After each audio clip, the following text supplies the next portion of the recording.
33 days. That's how long the Pope who wanted to change the Vatican ruled. Albino Luciani, who took the name John Paul II, planned to cleanse the Church of corruption and sever ties with the criminal world. But on the morning of September 29, 1978, he was found dead. Officially, it was a heart attack. But missing documents, conflicting testimonies, and hasty embalming gave rise to one of the most mysterious conspiracy theories in history. What really happened that September night in the papal chambers? Was it poisoning or a tragic accident? Let's find out.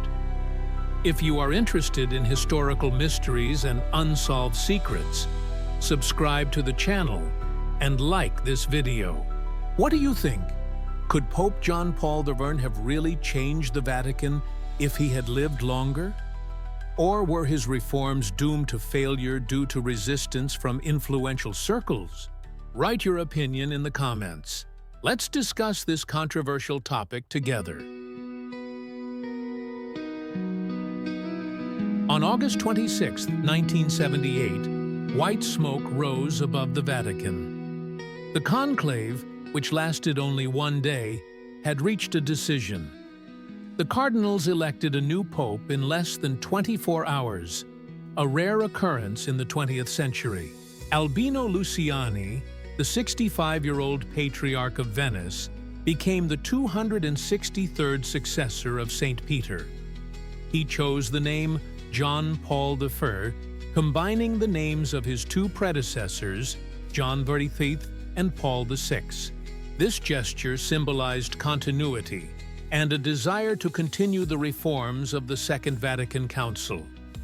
Luciani was born in 1912 in the small town of Forno di Canale in the Alps. His father worked in a glass factory, and his mother was a housewife. The family lived modestly, and the future pope knew from childhood what hardship was. At the age of 14, he entered the seminary, and at 23, he was ordained a priest. His path through the church hierarchy was not rapid. He methodically climbed the steps, earning a reputation as a modest, devout, and hard-working priest. In 1958, John XXIII appointed him Bishop of Vittorio Veneto. Luciani was only 46 years old, but he had already proven himself to be a talented organizer and preacher. His sermons were distinguished by their simplicity and clarity. He knew how to explain complex theological concepts in language that ordinary people could understand. Bishop Luciani knew many of the parishioners in his diocese personally, visited their homes, and took an interest in their problems. He did not like pomp and ceremony, preferring lively communication with his flock. In 1969, Paul VI transferred him to Venice, appointing him Patriarch of one of the oldest and most influential dioceses in Italy. In Venice, Luciani continued his way of life.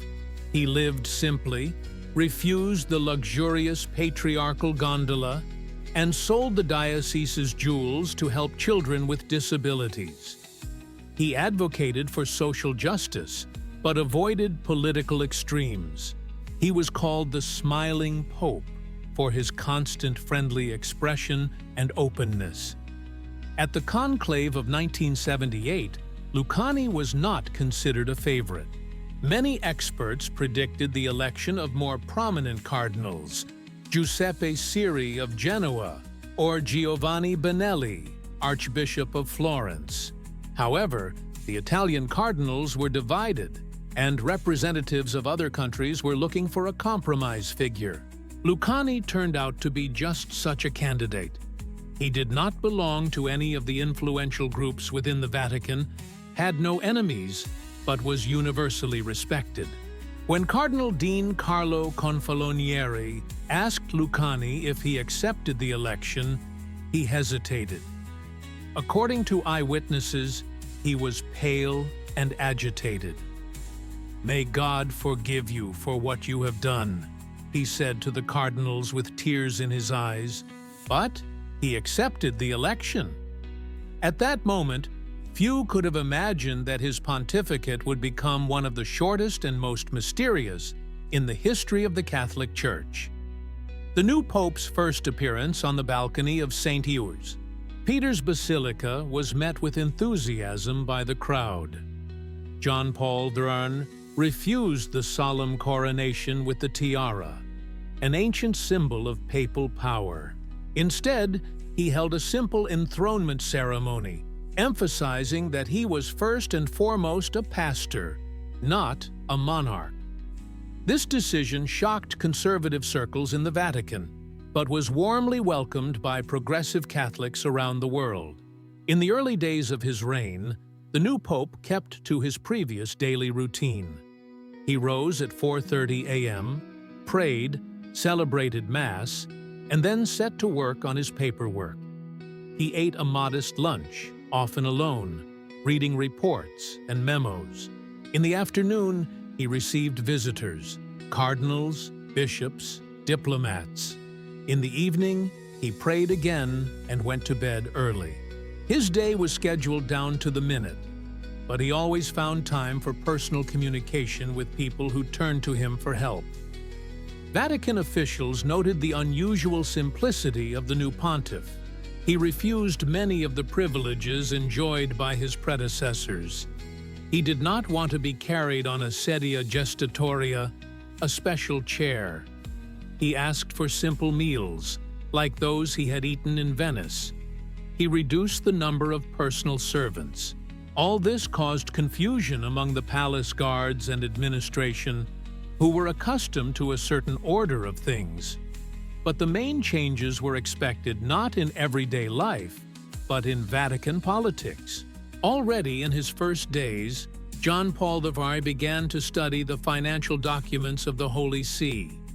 He requested detailed reports on the activities of the Vatican Bank, also known as the Institute for Religious Works.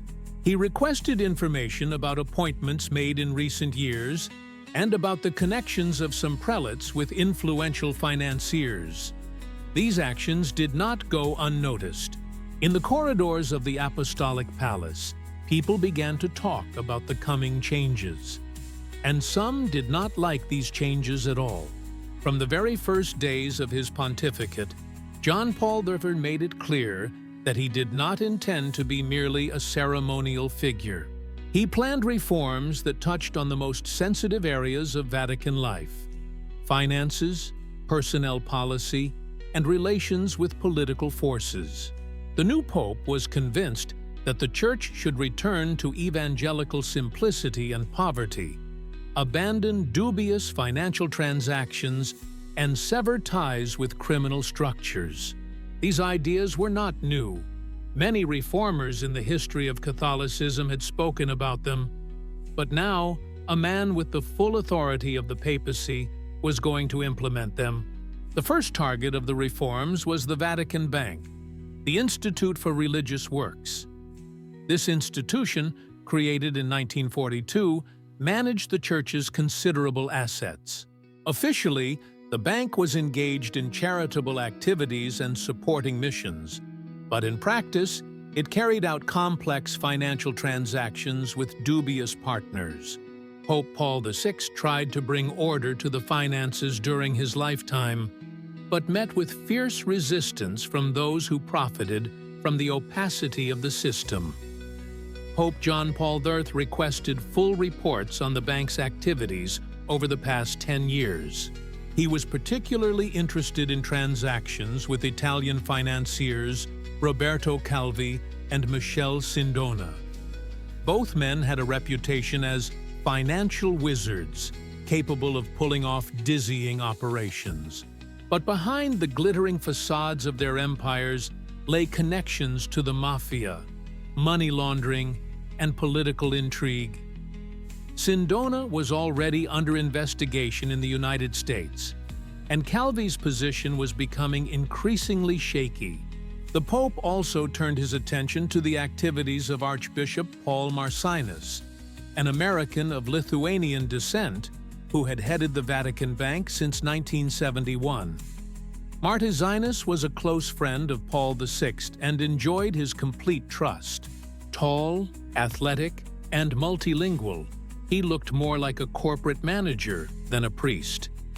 It was under him that the bank established close ties with Calvi and Sindona, and it was under him that operations began that later raised many questions. According to several cardinals, John Paul I had drawn up a list of people he planned to remove from office. This list included not only Marcinkus, but also several influential cardinals of the Curia. Among them were Cardinal Jean-Marie Villedieu, prefect of the Congregation for the Clergy, and Cardinal Agostino Casaroli, secretary of the Council of State. Both represented the so-called diplomatic party in the Vatican, which advocated a cautious policy of compromise with the communist regimes of Eastern Europe. The new pope wanted to appoint people who shared his views on the need for radical change to key positions. He intended to bring Cardinal Giovanni Benelli, Archbishop of Florence, back to Rome and make him Secretary of State. Effectively, the second most powerful figure in the Vatican. Benelli had a reputation as an energetic reformer who was not afraid of conflict with conservative circles. His return would have meant a serious strengthening of the position of those in favor of change.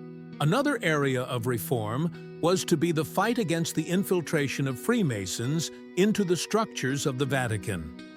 The Catholic Church has traditionally viewed Freemasonry negatively, considering it an anti-Christian organization. Several papal bulls explicitly forbade Catholics from joining Masonic lodges under threat of excommunication.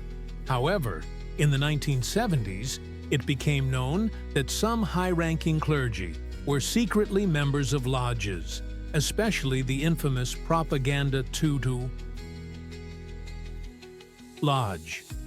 John Paul I received a list of more than 100 names of priests and prelates associated with Freemasonry.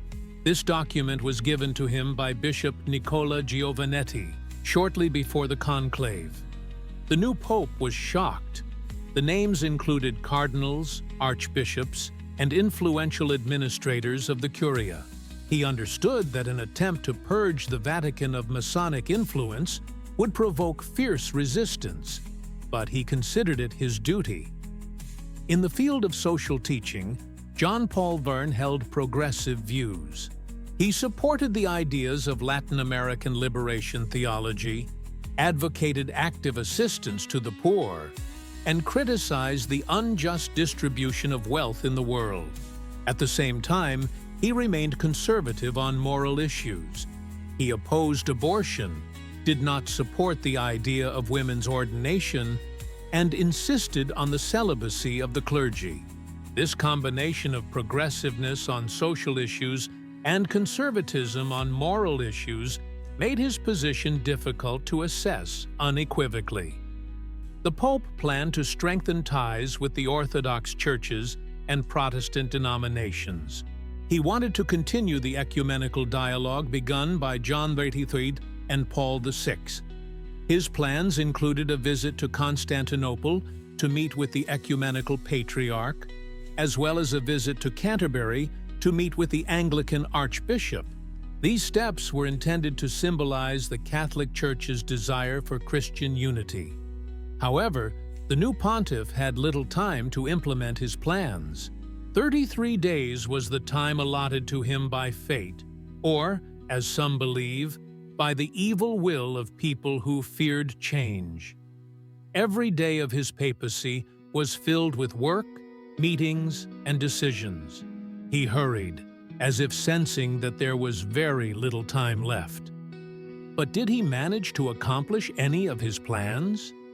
And were these plans the reason for his untimely death? To understand why the death of John Paul I aroused such suspicion, one must delve into the murky waters of Vatican finances in the 1970s. At the center of the scandals were three figures: banker Roberto Calvi, financier Michel Sindona, and the head of the secret Masonic Lodge propaganda feed, Licio Gelli. These men created a complex network of illegal financial transactions that linked the Vatican Bank to the Italian mafia, political conspiracies, and international money laundering. Michele Sindona began his career in Sicily, where he established contacts with the local mafia. In the 1950s, he moved to Milan and quickly became one of Italy's most influential financiers. Sindona managed several banks, conducted currency transactions, and helped wealthy Italians move capital abroad in circumvention of currency control laws. His clients included industrialists, politicians, and representatives of organized crime. In the early 1970s, Sindona met Archbishop Marcinkus. Their relationship proved to be mutually beneficial. Sindona helped the Vatican Bank conduct complex international transactions, gaining access to the Church's vast resources and using its diplomatic immunity. Through shell companies and offshore accounts, money was moved between countries, bypassing tax and law enforcement agencies. Some of the profits remained in the Vatican, while others went to Sindona and his partners. But in 1974, Sindona's empire began to crumble. His American bank, Franklin National Bank, went bankrupt with losses of $3 billion, the largest bankruptcy in U.S. history at the time. The investigation revealed widespread abuse, fraud, and links to organized crime.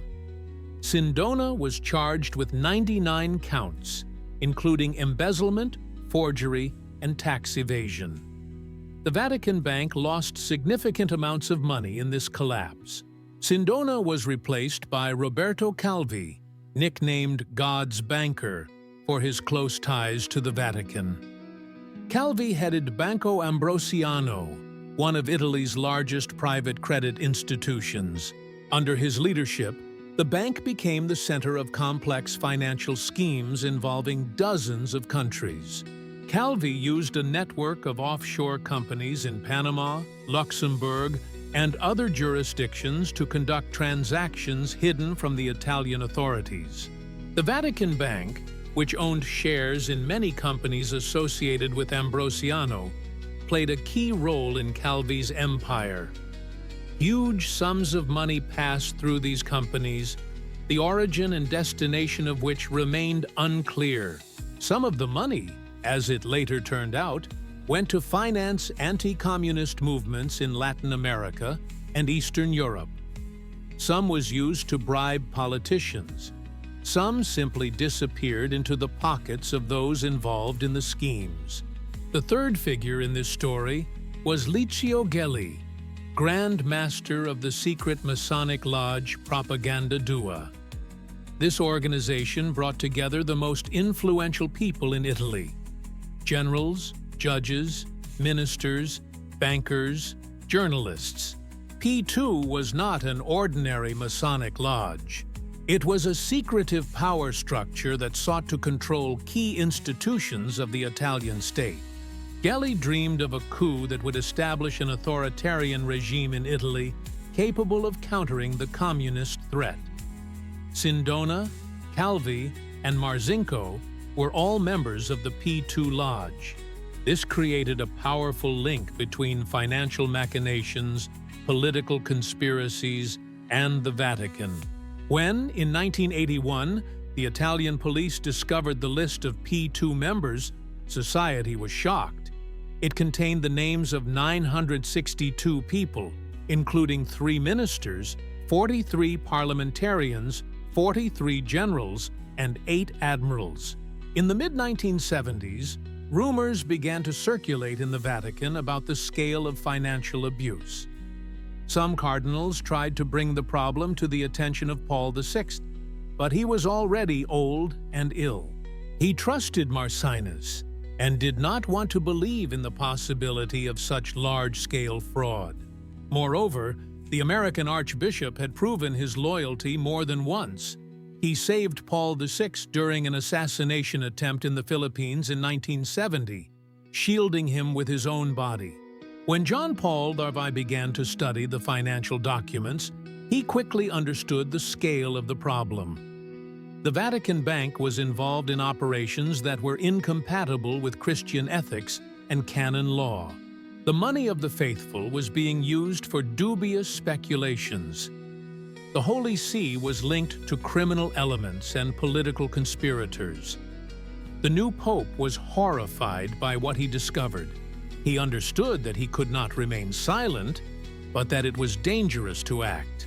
It was during this time, according to some sources, that John Paul II decided to remove Marcinus from the bank's management and sever all ties with Calvi and other dubious financiers. He planned to conduct a full audit of the Vatican's finances and publish the results. This would have meant a huge scandal capable of shaking the foundations of the church organization, but it would also have meant purification, a return to the evangelical principles of honesty and transparency. The question remained, would the Pope have time to implement his plans? And would these plans cause a tragedy? John Paul. I spent the last days of September 1978 in a tense rhythm of work.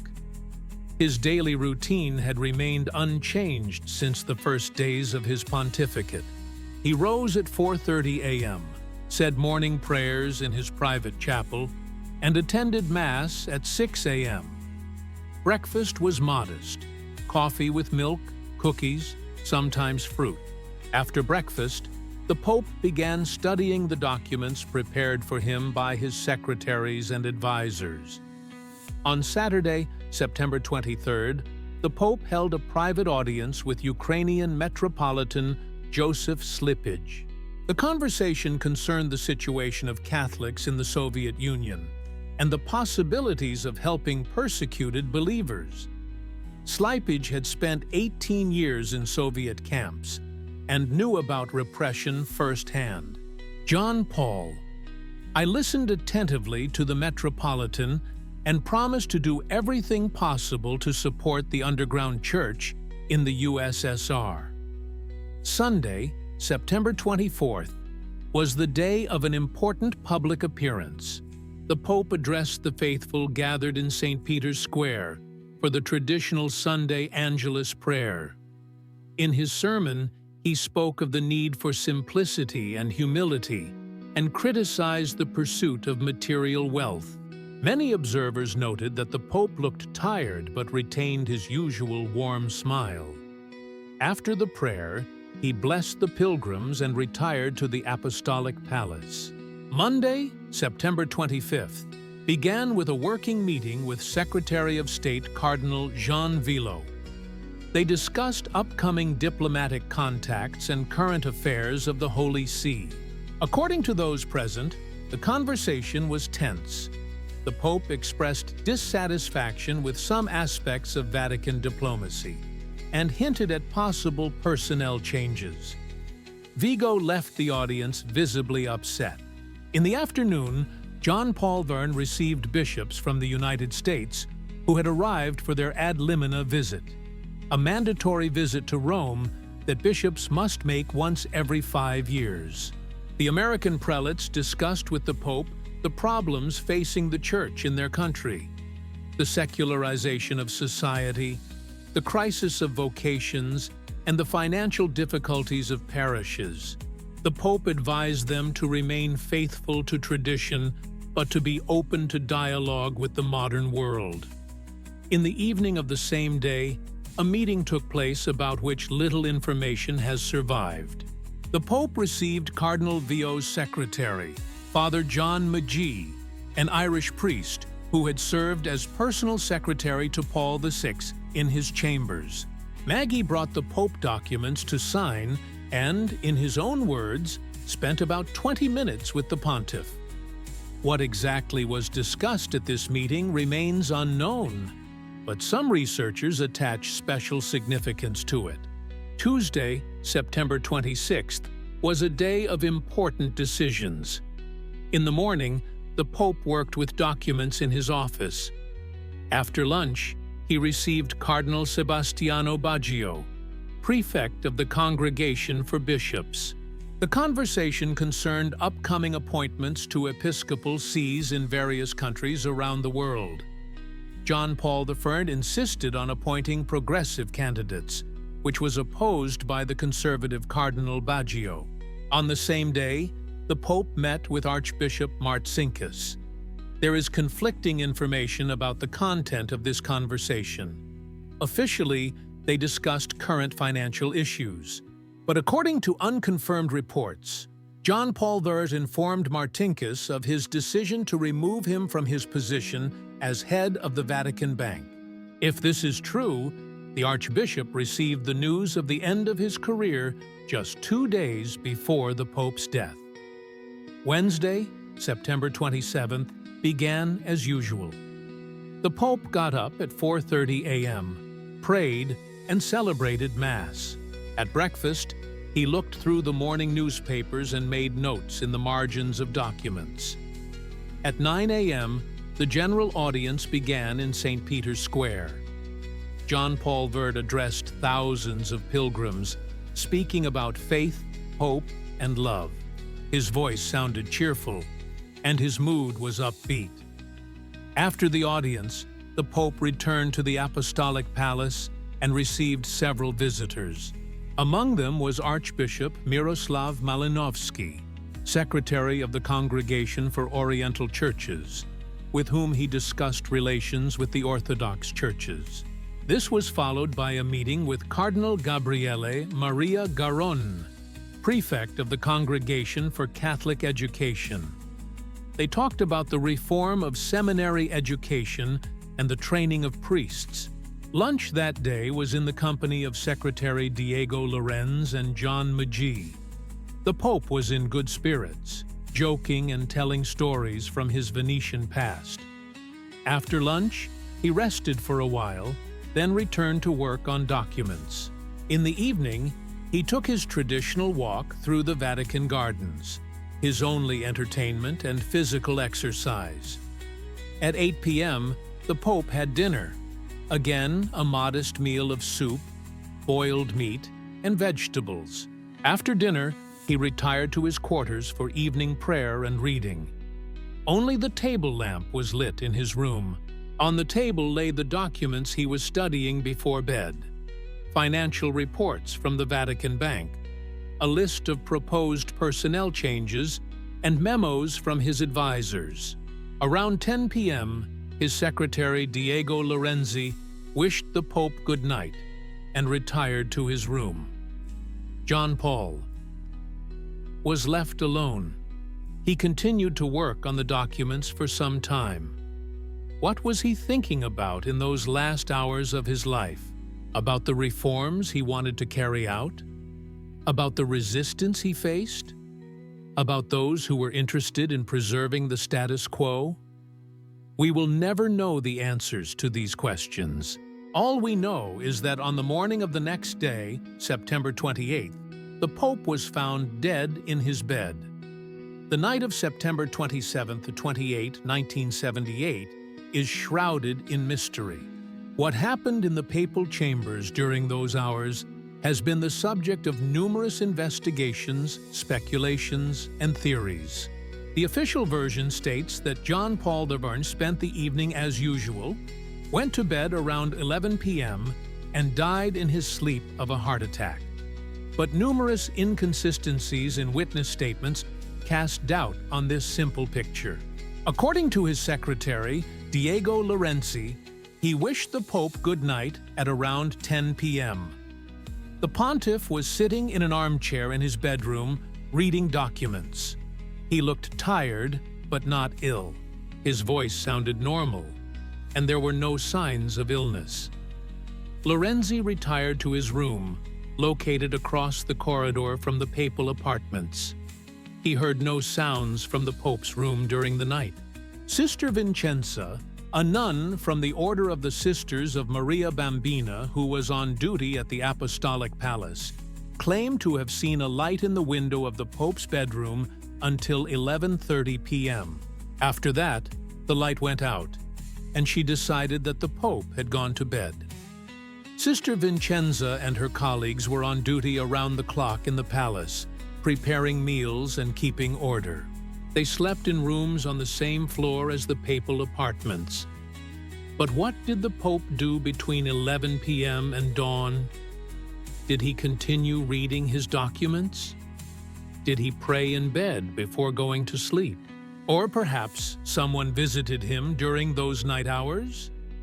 The Vatican Security Service did not conduct round-the-clock surveillance of the entrances to the papal apartments.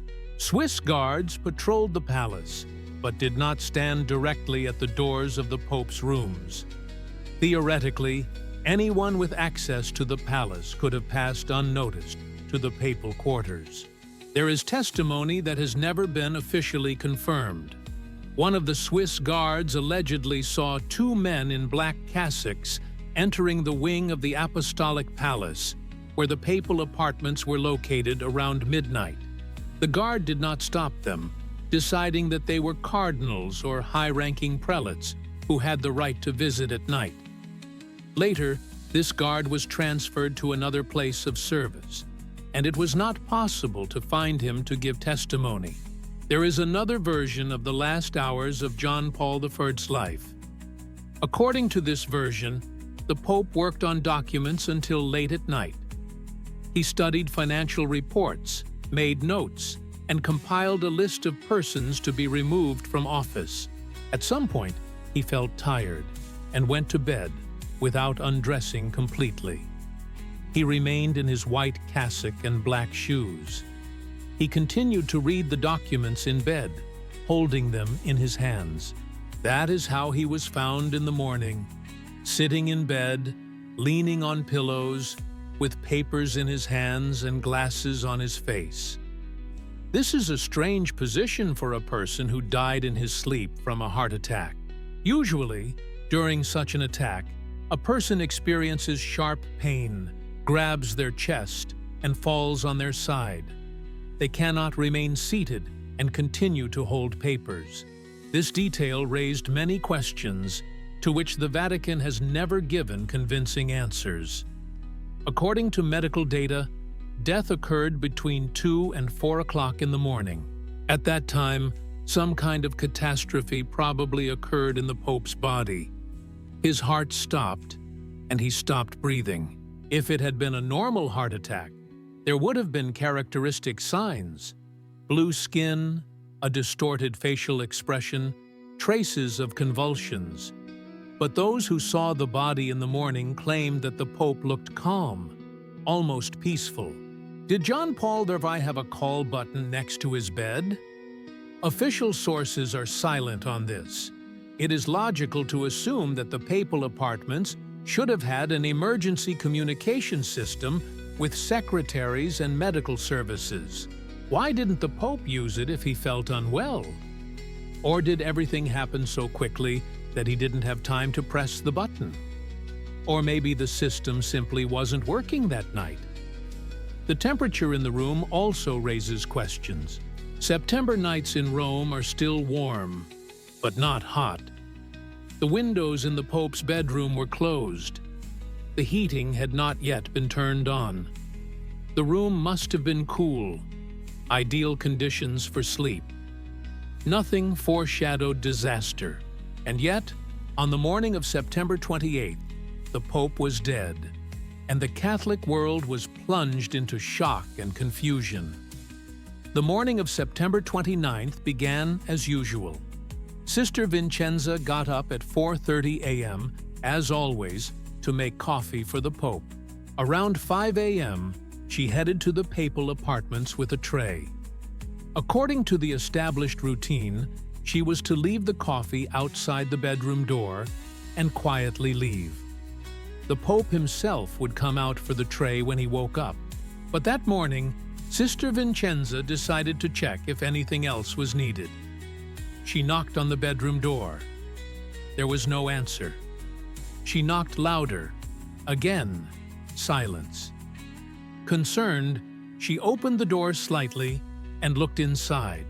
What she saw made her cry out. The Pope was sitting in bed, leaning on pillows, with documents in his hands. His eyes were open behind his glasses, but his gaze was unseeing. Sister Vincenza immediately realized that the Pope was dead. She rushed for help. Diego Lorenzi, the secretary, was the first to enter the room. Seeing the Pope, he tried to feel his pulse, but found no signs of life. The body was cold. Death had occurred several hours earlier. Lorenzi immediately called Cardinal Vio, the Secretary of State, and the Pope's doctor, Dr. Renato Buozzetti. Within minutes, the papal apartments were in turmoil. Dr. Buozzetti arrived around 6 in the morning. He examined the body and pronounced him dead. His initial assessment was that the cause of death was an acute myocardial infarction. He determined the time of death to be approximately 11 p.m. the previous day. This assessment would later be revised, with experts indicating that rigor mortis and body temperature indicated death between 2 and 4 o'clock in the morning. But the doctor's initial conclusion had already been made public. Cardinal Vio immediately took control of the situation. He ordered that nothing in the room be touched until the other cardinals arrived. However, this order was not carried out. Someone removed the documents that the Pope had been holding in his hands. Someone collected papers from the table and bedside table. The Pope's personal belongings, glasses, slippers, notebook, disappeared. When, a few hours later, representatives of the press tried to find out what the Pope had been reading before his death, they were told that it was a religious book, The Imitation of Christ. But Sister Vincenza insisted that she had seen not a book in the dead Pope's hands, but sheets of typewritten text. Other witnesses confirmed this. The Vatican press secretary initially announced that Sister Vincenza had found the Pope at around 5:30 a.m. Later, this version changed.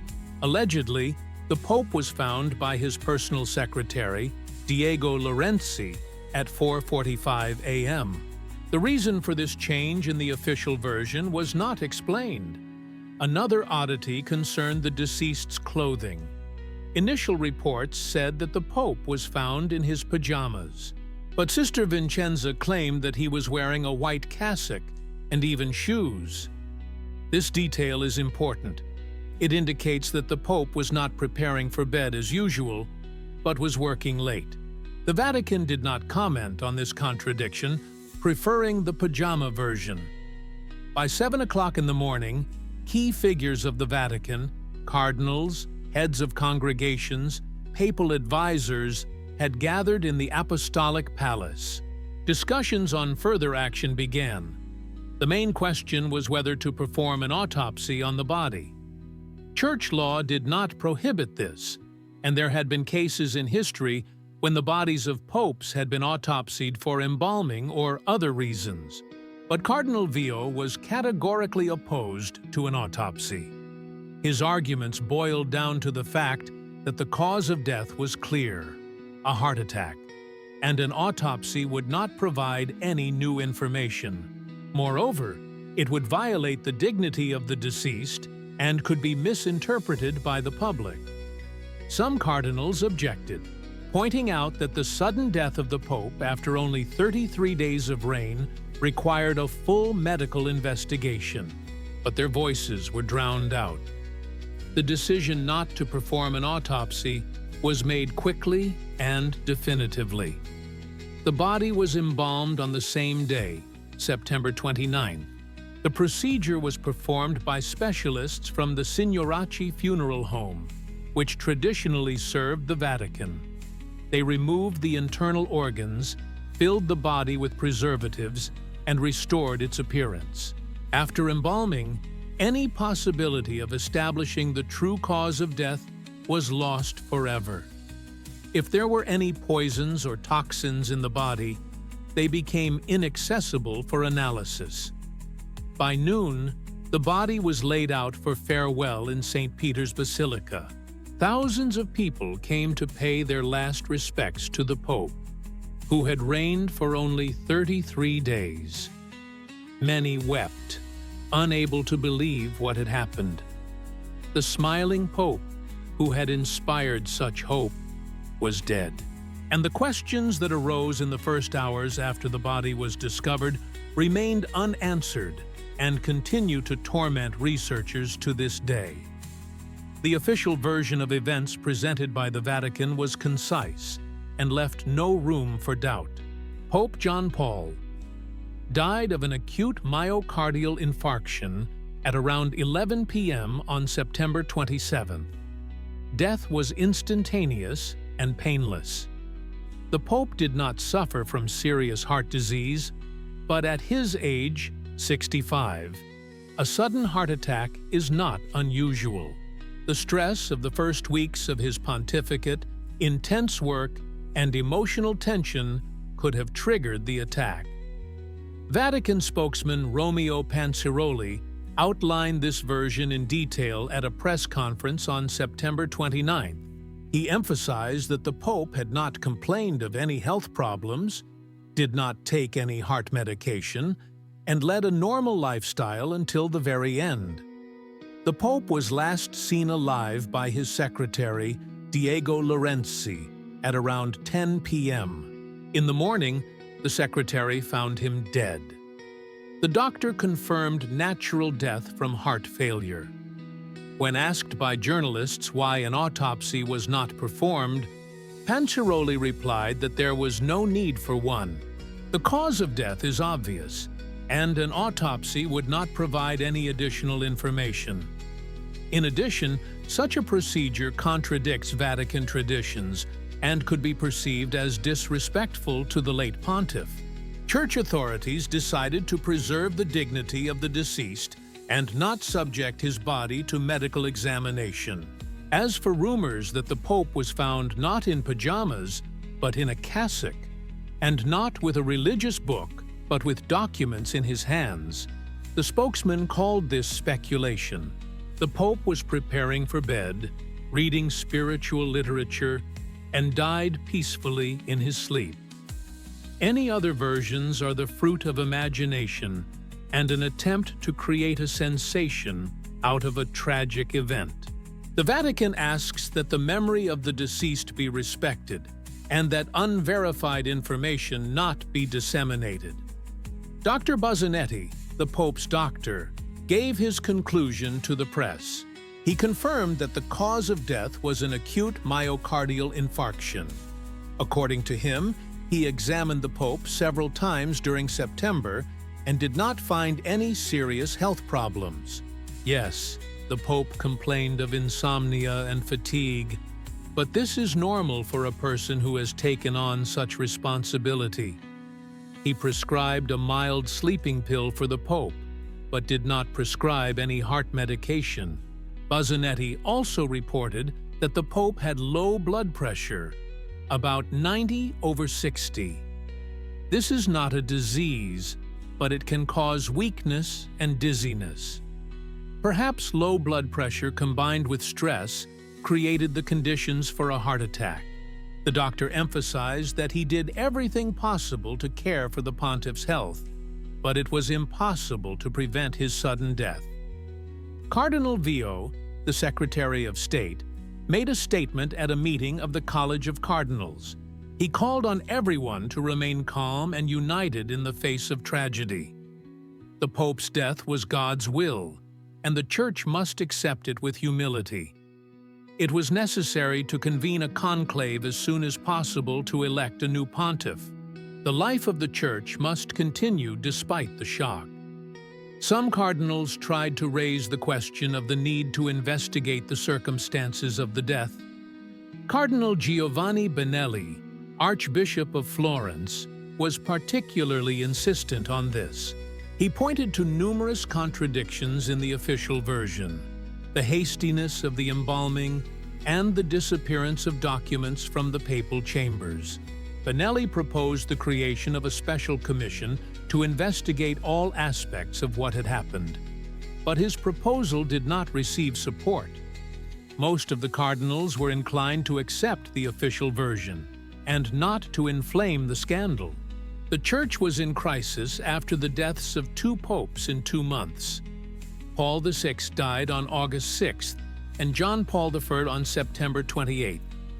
It was necessary to restore stability, rather than delve into investigations and suspicions. Benelli's voice remained a voice crying in the wilderness. The official medical report was signed by Dr. Bozzoni and entered into the Vatican archives. It stated that the cause of death was acute myocardial infarction, which occurred at approximately 11 p.m. on September 27, 1978. No other documents related to the Pope's death were made publicly available. The Vatican closed the case, declaring the investigation complete. But outside the walls of the Apostolic Palace, rumors and doubts began to spread. Journalists asked uncomfortable questions. Witnesses reported contradictions in the official version. Gradually, the conviction formed that the Vatican was hiding something. And if it was hiding something, then it meant there was something to hide.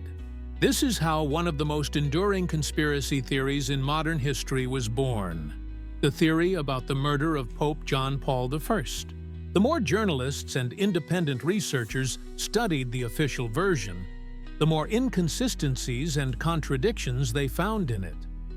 The first thing that caught the eye was the constant changes in the details of the Vatican statements.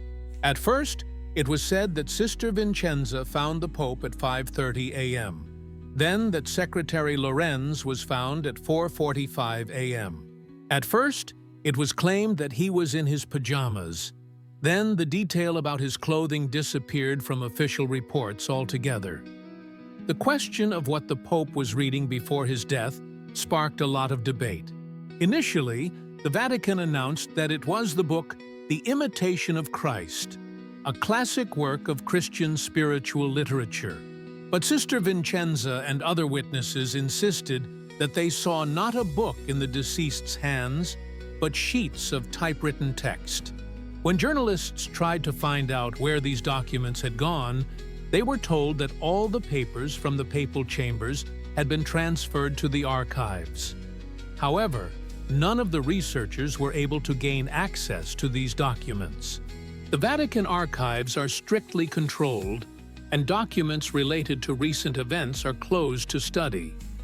According to church rules, archival materials become available only after 75 years. This means that the documents that John Paul I read on the last night of his life will not be available until the year 2053. Even stranger is the story of the Pope's personal belongings: his glasses, slippers, notebook, list of planned appointments. All of these disappeared from the papal chambers within hours of the discovery of his body. Who ordered these items to be removed? For what purpose? The Vatican has not provided a clear explanation. It was only said that the personal belongings of the late Pope were kept in a safe place and could be handed over to his family. There were also contradictions in the medical report. Dr. Bozzanetti initially determined the time of death as 11 p.m. on September 27th, but experts who studied the description of the condition of the body concluded that death occurred much later, between 2 and 4 a.m. Rigor mortis develops within 6 to 12 hours, and if the body was discovered around 5 a.m., death could not have occurred at 11 p.m. The position of the deceased also raised questions. A person who dies of a heart attack usually cannot remain in a sitting position. A heart attack is accompanied by acute pain. The person clutches their chest, falls on their side, and writhes in agony. But the Pope sat calmly, leaning on pillows with papers in his hands. His face was peaceful, with no signs of suffering. This picture is more consistent with sudden death from poison than from a heart attack. Dr. Cornelio Nibali, John Paul I's personal physician when he was Patriarch of Venice, expressed surprise at the official version. He had observed the Pope for many years and knew his health well. According to Nibali, Luciani had low blood pressure, but his heart was healthy. He never complained of chest pain, shortness of breath, or other symptoms of heart disease. A sudden heart attack in such a patient is unlikely. Moreover, Nibali claimed that the Pope underwent regular medical examinations in Venice, and all of them showed excellent cardiovascular health. The last examination was conducted in July 1978, just 2 months before his death. The electrocardiogram showed no abnormalities. How could a healthy heart suddenly stop? The Vatican's behavior in the days leading up to his death was also puzzling. Several cardinals noted unusual nervousness in the papal entourage. Archbishop Marcinus looked alarmed. Cardinal Vio was irritable and sharp. Secretary Diego Lorenzi seemed depressed. It was as if they all sensed some kind of catastrophe or knew of an impending danger.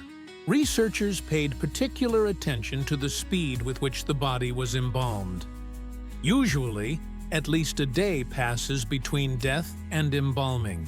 This allows time for relatives to say goodbye, for official decisions to be made, and for a possible autopsy to be performed. But John Paul I's body was embalmed less than 12 hours after it was found. Such haste suggests a desire to hide something that could be revealed by a thorough medical examination. All these contradictions and oddities created the impression that the Vatican was hiding something. The official version seemed too simple and smooth for such a complex case. The lack of an autopsy, the destruction of evidence, the changing of testimony, the hasty embalming, all of this suggested a cover-up. But what exactly was being covered up? Was it simply an attempt to avoid scandal? Or was there something more sinister behind it? To objectively assess the likelihood of John Paul II's natural death, we need to look at the medical facts. What do we know about his health? What was the real likelihood of a sudden heart attack? And could the symptoms described by witnesses correspond to the diagnosis made by the Vatican? Albino Luciani was born in 1912 and was 65 years old at the time of his death. This is not a young age, but it is not old either. In the 1970s, the average life expectancy in Italy was about 73 years for men.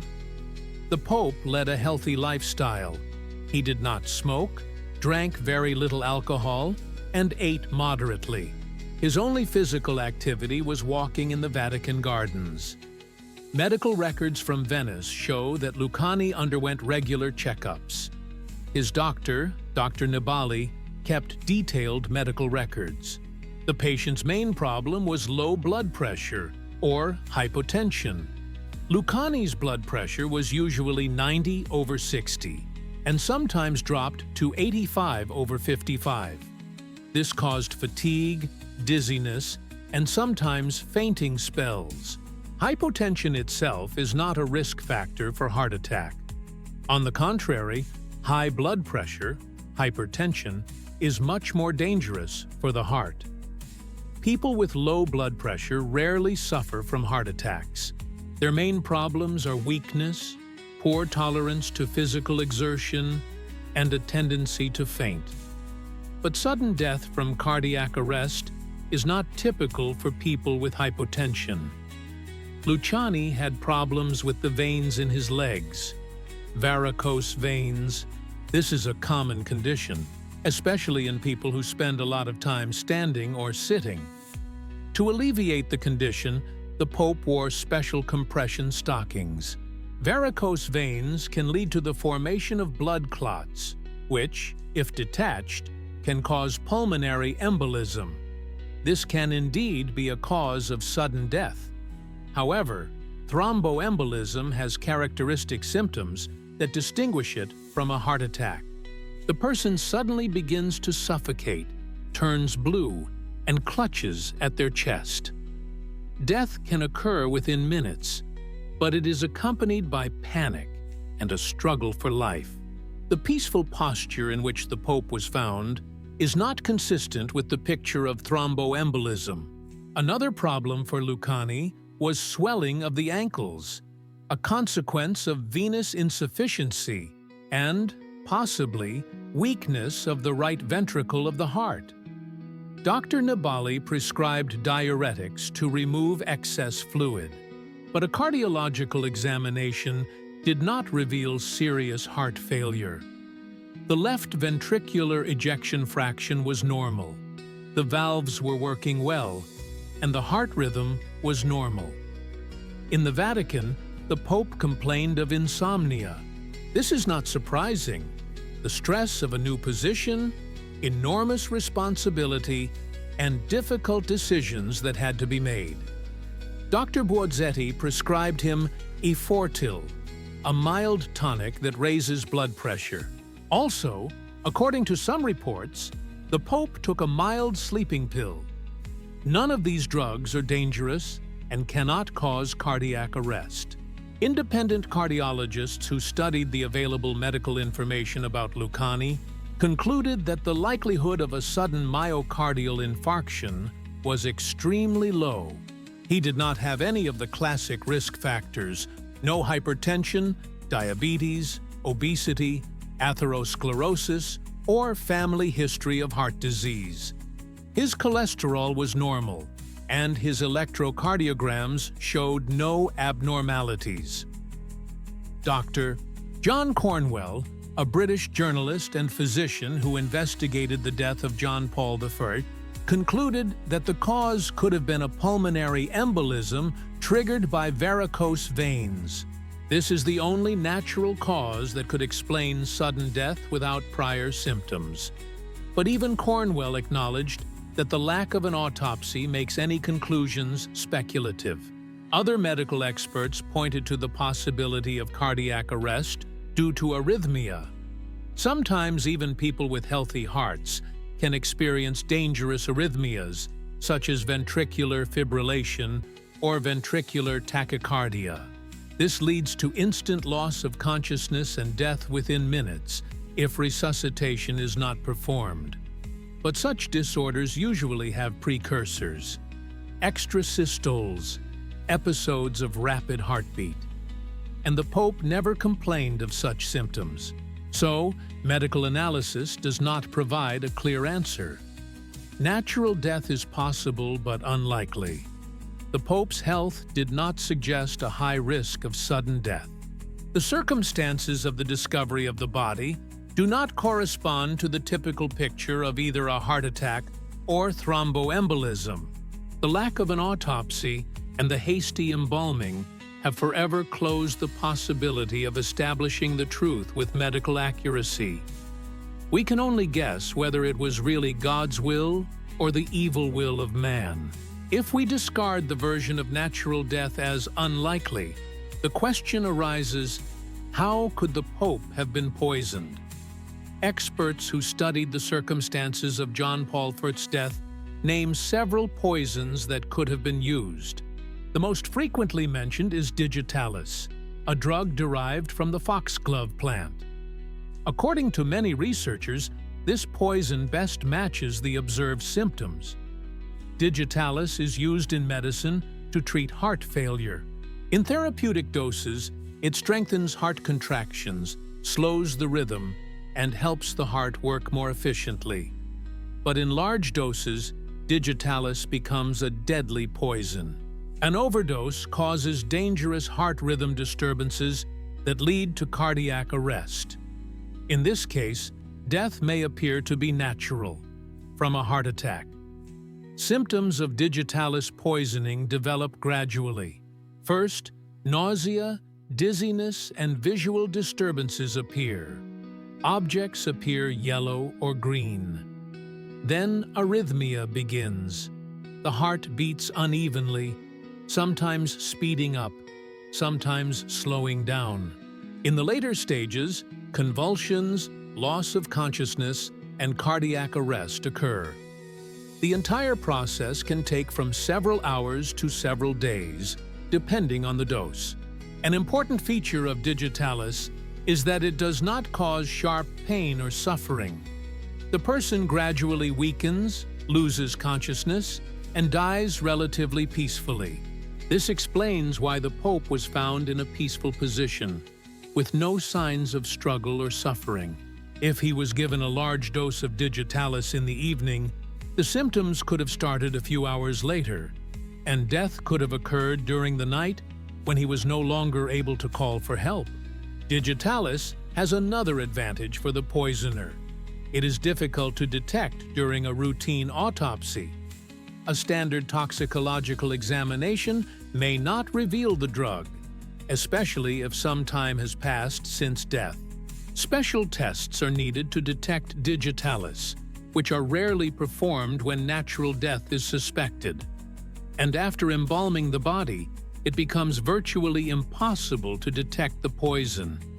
How could digitalis have entered the Pope's body?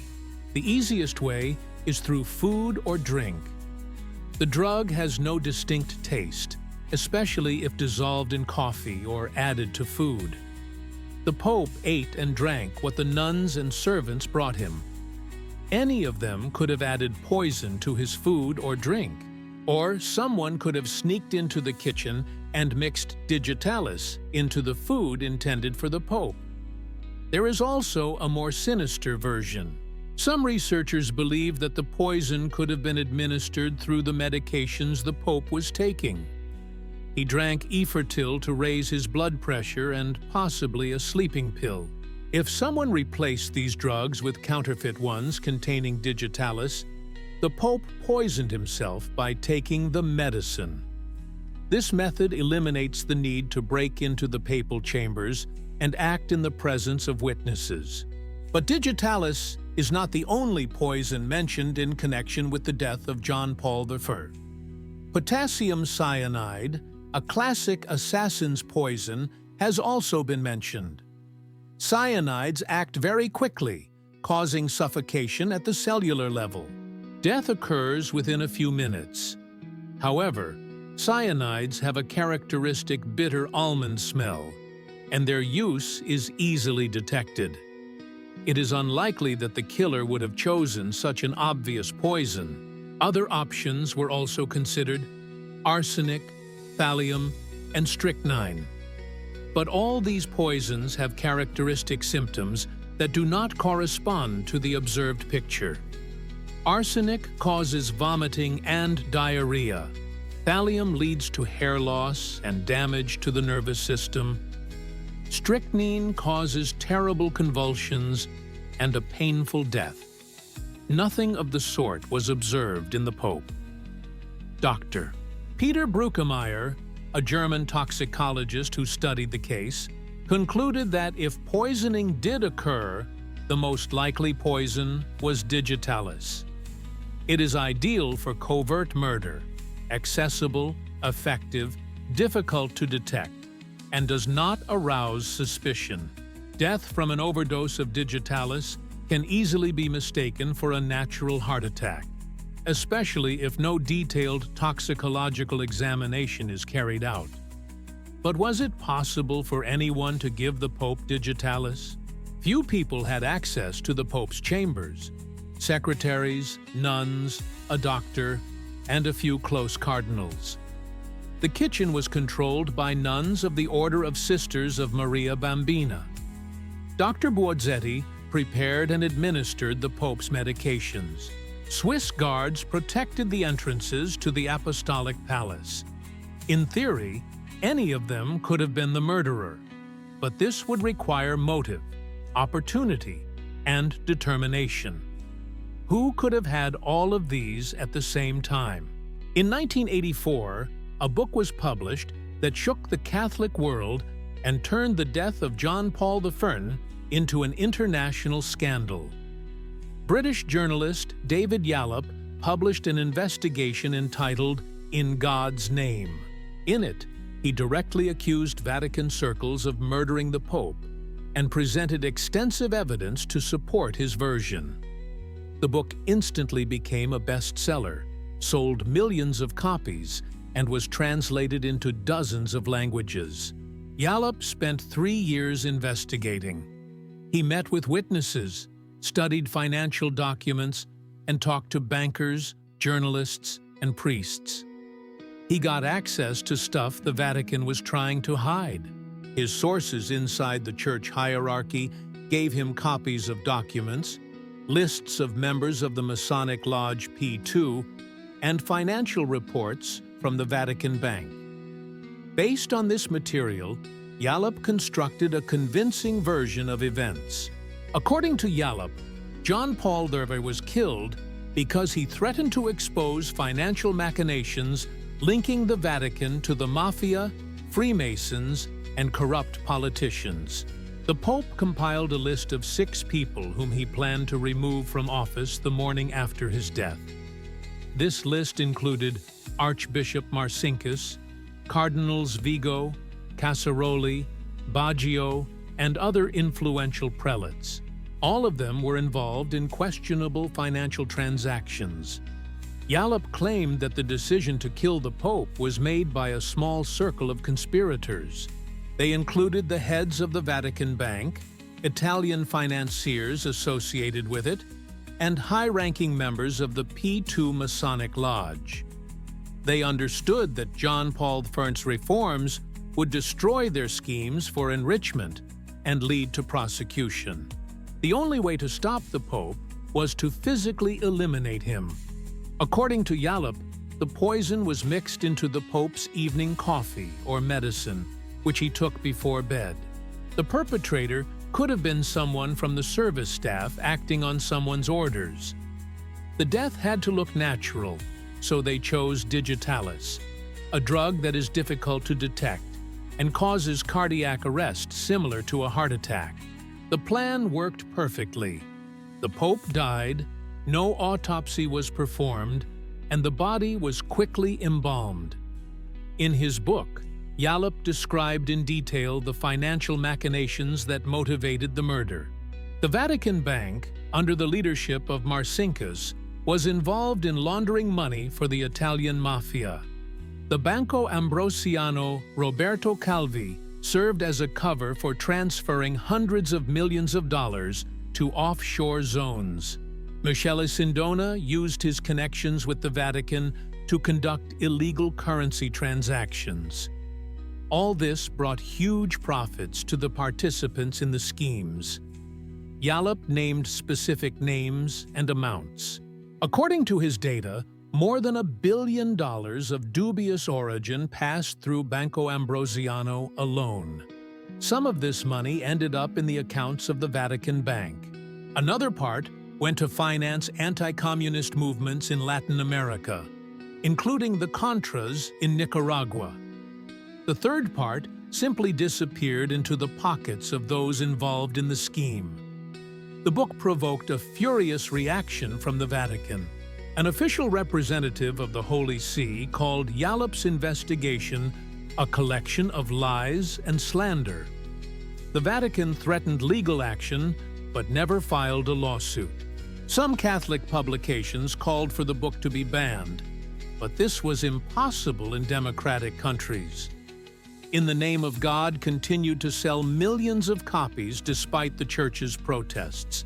Yallop's critics pointed to weaknesses in his investigation. Many of his sources remained anonymous, making it impossible to verify their testimony. Some of the documents he referred to were not made public. The chain of evidence looked impressive, but was based largely on circumstantial evidence and the testimony of interested parties. The Vatican insisted that it was all speculation, not fact. However, subsequent events lent additional weight to Yallop's version. In 1982, Roberto Calvi was found dead, hanged under Blackfriars Bridge in London. Officially, it was suicide, but many experts believe the banker was murdered. His bank, Ambrosiano, went bankrupt with debts of $1.3 billion. The Vatican Bank lost huge sums in this collapse. In the same year, Michele Sindona was poisoned in his prison cell, where he was serving a sentence for financial crimes. Potassium cyanide was mixed into his coffee. The official version is suicide, but before his death, Sindona said he was afraid of being killed. He knew too much about the Vatican's ties to the criminal world and could have revealed this in court. His death was very timely for those he could have exposed. In 1981, Italian police discovered a list of members of the P2 Masonic Lodge.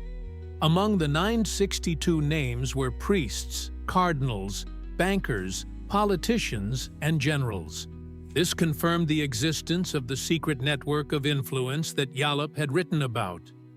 The lodge was officially dissolved, and its leader, Lizio Gelli, fled abroad. But the investigation revealed the extent of Freemasonry's infiltration into Italian institutions.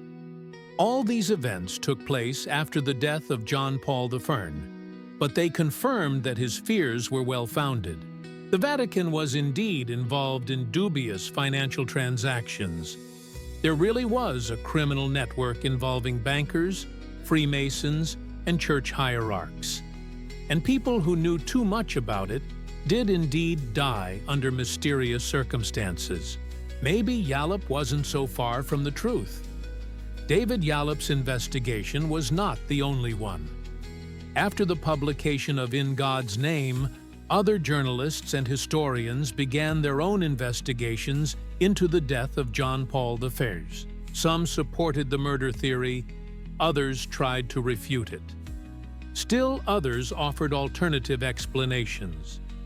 Each new investigation added details to the overall picture, but no final clarity ever emerged. John Cornwell, a British journalist and Catholic, published the book The Stolen Pope in 1989. His goal was to refute the conspiracy theory and restore the Vatican's reputation. Cornwell was given unprecedented access to the Vatican archives and the opportunity to interview witnesses. He concluded that the Pope's death was natural, caused by a pulmonary embolism. According to Cornwell, Lucani's varicose veins led to the formation of a blood clot, which broke off and blocked the pulmonary artery. This explains the suddenness of his death and the absence of prior symptoms. Thromboembolism can indeed kill instantly, leaving a person no time to even call for help. Cornwell accused the Vatican not of murder, but of incompetence and attempts to cover up its own mistakes in organizing the papal medical service. However, Cornwell's book was also criticized. Opponents pointed out that he relied too heavily on official Vatican sources and did not exercise sufficient critical thinking. His access to the archives was limited. He saw only what he was allowed to see. Some key witnesses refused to meet with him. As a result, his investigation looked more like an apology for the Vatican than an independent study.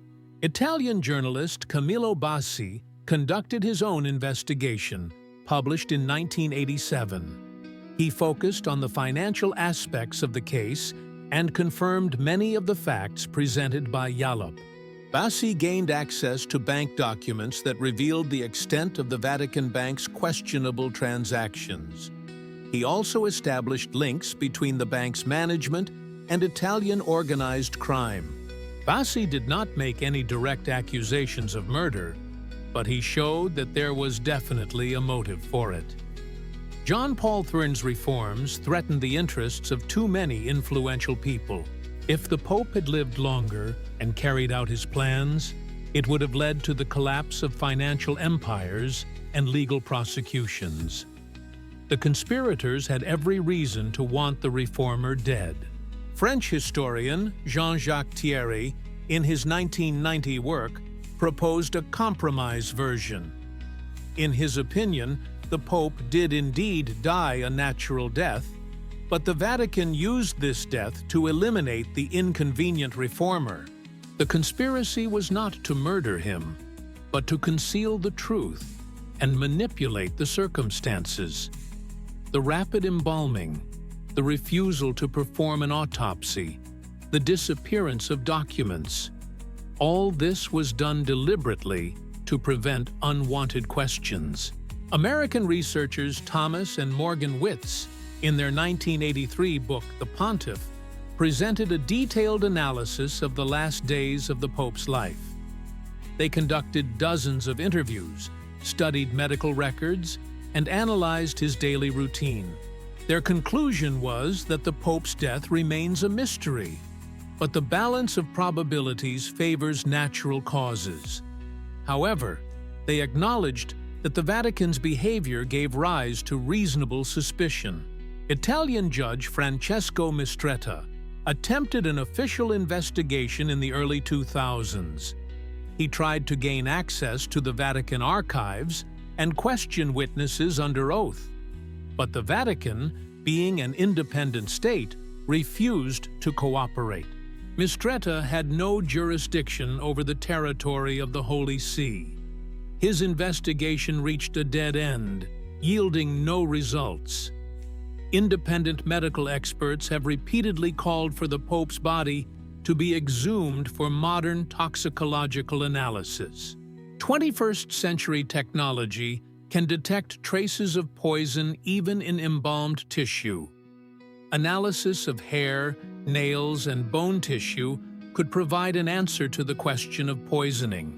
But the Vatican categorically refuses to allow the exhumation, citing respect for the deceased.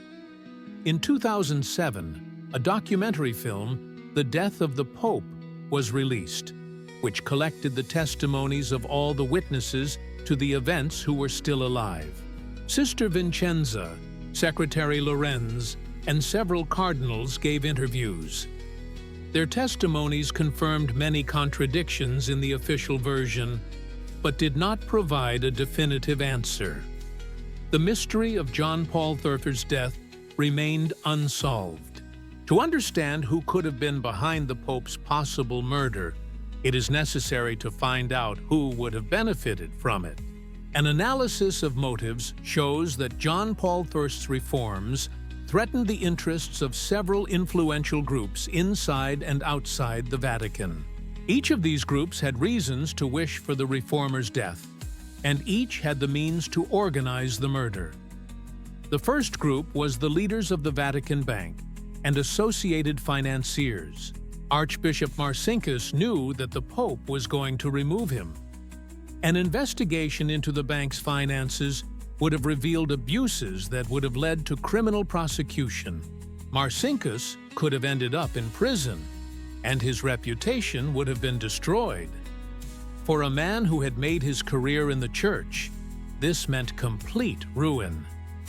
Roberto Calvi and Michele Sindona were also interested in preserving the status quo. Their financial operations depended on cooperation with the Vatican Bank. If those ties were severed, their empires would collapse. Both bankers had ties to the mafia and could have organized the murder. They had money, connections, and no moral constraints. The second group was the conservative cardinals of the Curia who opposed the reforms. John Paul II was planning major personnel changes that would have stripped them of their power and influence. Cardinals Vigo, Baggio, and Casaroli had spent years building their positions in the Vatican hierarchy. The new pope threatened to destroy their careers. They may not have been directly involved in the murder, but they could have turned a blind eye to the actions of others. The third group was the members of the P2 Masonic Lodge. For them, the threat came not only from financial investigations, but also from the Pope's plans to rid the Vatican of Masonic influence.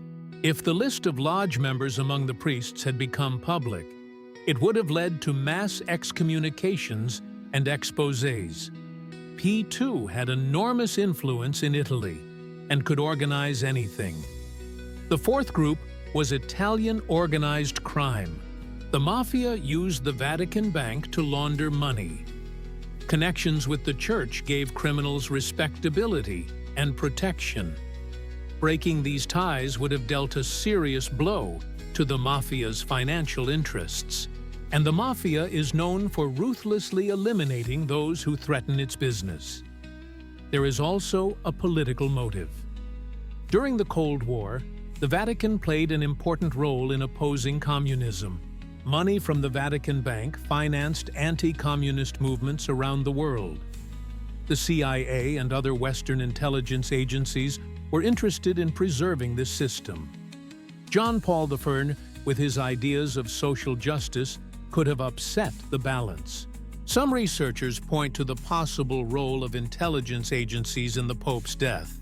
If the reforms had led to a breakdown in relations between the Vatican and Western intelligence agencies, it would have weakened the West's position in the Cold War.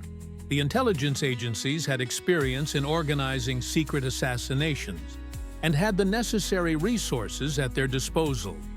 But there is no direct evidence of their involvement. It is important to understand that the Pope's murder was not necessarily the result of a broad conspiracy. It was enough for a small group of people directly interested in eliminating the threat to make a decision. They could have acted autonomously, without letting others in on their plans.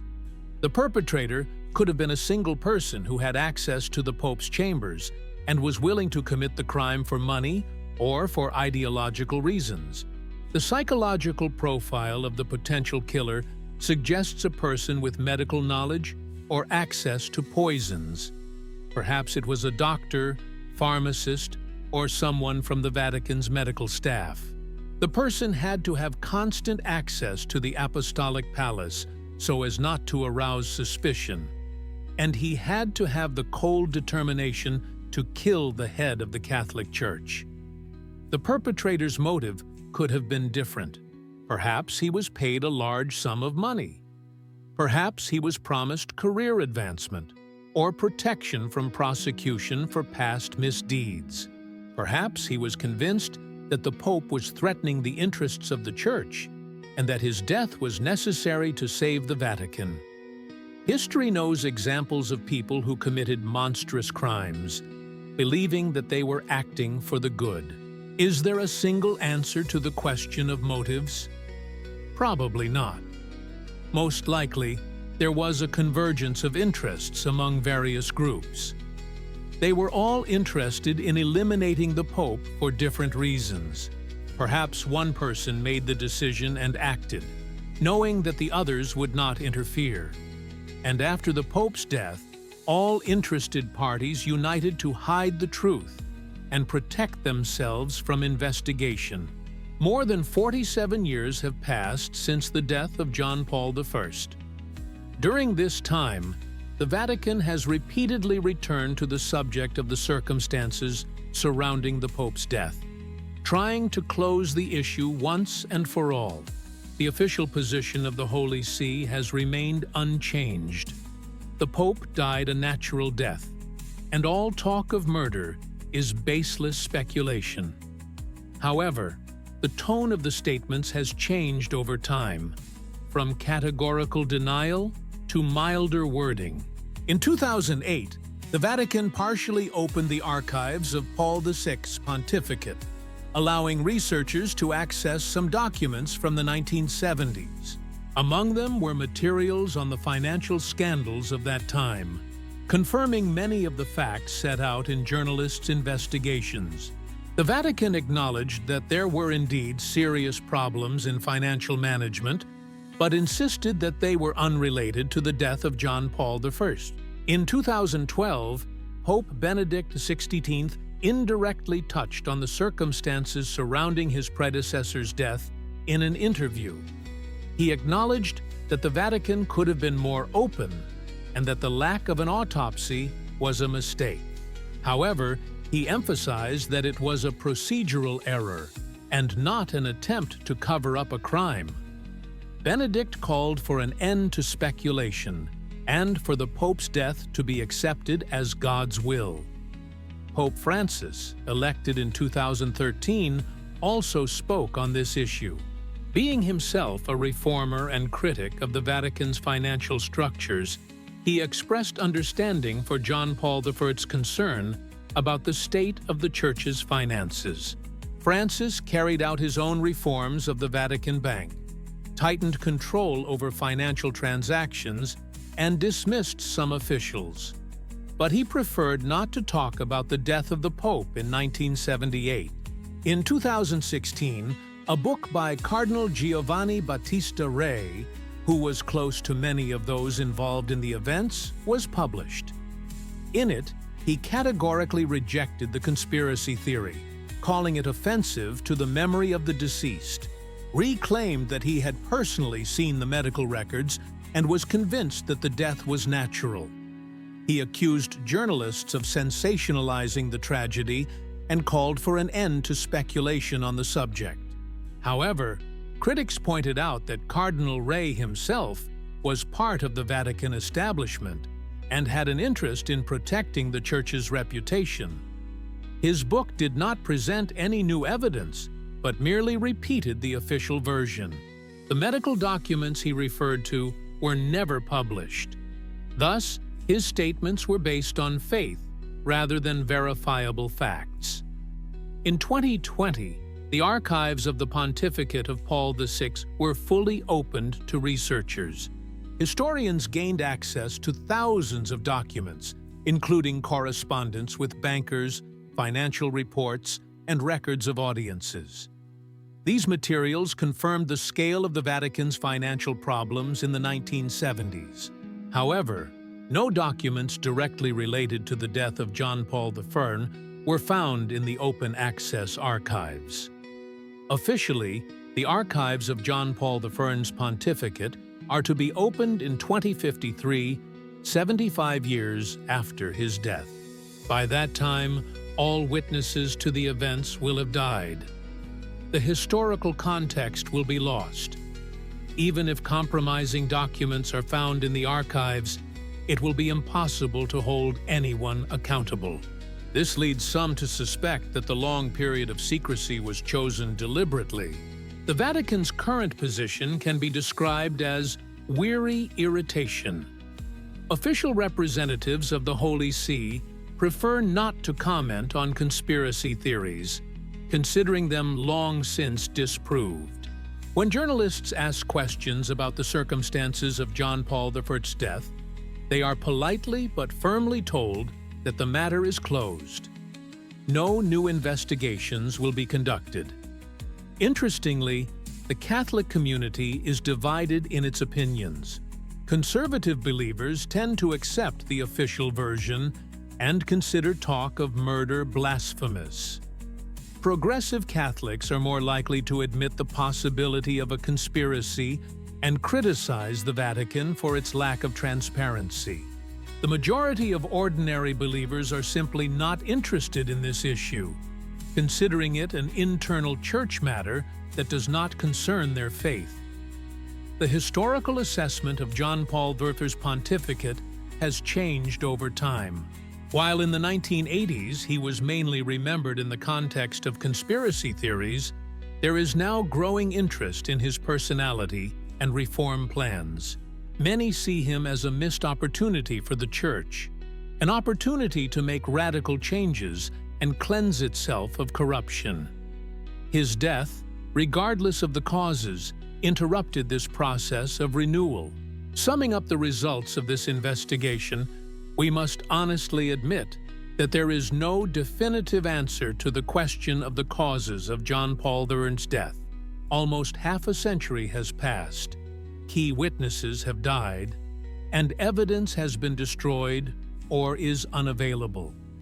We can only analyze the available facts and make informed conclusions about the likelihood of various scenarios. What do we know for sure? Albino Luciani, elected Pope on August 26, 1978, died on the morning of September 29th of that same year. His pontificate lasted only 33 days. He had planned major reforms of church finances and a purge of Vatican personnel. His body was found in bed, and the official cause of death was a heart attack. No autopsy was performed, and the body was quickly embalmed. What raises reasonable doubts? The Pope's health did not suggest a high risk of sudden death. Medical records show that his heart was healthy. The position in which the body was found does not correspond to the typical picture of a heart attack. Numerous contradictions in witness statements and Vatican statements suggest that information is being concealed. The disappearance of documents from the papal chambers looks suspicious. What remains in question? Was the death natural or violent? If poisoning took place, who were the organizers and perpetrators? Was it a group of conspirators or a single person? Did the Vatican's top hierarchy know about the murder plans, or did they just hide the inconvenient truth after his death? Is there documentation in the Vatican archives that could shed light on the events? The balance of probabilities, in my opinion, leans toward unnatural death. Too many factors point to this. There was a motive for murder, and several groups had it at the same time. The opportunity to organize the poisoning was there. The Vatican's behavior after his death, refusal to perform an autopsy, hasty embalming, destruction of evidence, looks like an attempt to cover up a crime. The subsequent deaths of key figures in financial scandals reinforce the suspicions. However, we must admit that there is no direct evidence of murder. All we have is circumstantial evidence, contradictory testimony, and suspicious circumstances. In a criminal court, this would not be enough for a conviction. The presumption of innocence requires that guilt be proven beyond a reasonable doubt. And in this case, reasonable doubt remains. The historical significance of this story goes far beyond a single mysterious death. It has highlighted deep problems in the Vatican's governance: corruption, links to the criminal world, political manipulation. It has shown that even the most ancient religious institution is not immune to human vices. It made many Catholics think about how much their church corresponds to the ideals of the gospel. The death of John Paul I became a symbol of missed opportunities. Many see him as a pope who could have changed the church, but did not have time to do so. His successor, John Paul II, chose a different path, that of a charismatic spiritual leader, but a conservative administrator. The reforms that John Paul I had planned were never implemented. The Vatican Bank continued to cause scandals for decades. For conspiracy theorists, the death of John Paul I became a classic case. It contains all the elements of an ideal conspiracy: secrecy, influential conspirators, financial machinations, links to the criminal world, and the subsequent murder of witnesses. It is not surprising that this story continues to attract attention and generate new theories. For the Catholic Church, this story remains a painful wound. The Vatican prefers not to talk about it, hoping that interest will fade over time. But each new generation of researchers rediscovers this story and asks the same questions. As long as the archives remain closed, and until an exhumation and modern medical examination are conducted, the doubts will not disappear. What can we, ordinary people trying to make sense of this story, say? The truth is probably somewhere between conspiracy theories and the official version. Perhaps there was a murder, but not as large-scale and elaborate as some describe. Perhaps several people made a decision, took advantage of a convenient opportunity, and then the Vatican helped cover up the traces, not wanting a scandal. Or perhaps the Pope really did die a natural death, but the suspicious circumstances and guilty consciences of many people gave rise to the legend of murder. We don't know, and we may never know for sure. But it is our duty to history and to the memory of a man who wanted to make the world a little better, to ask questions and seek the truth.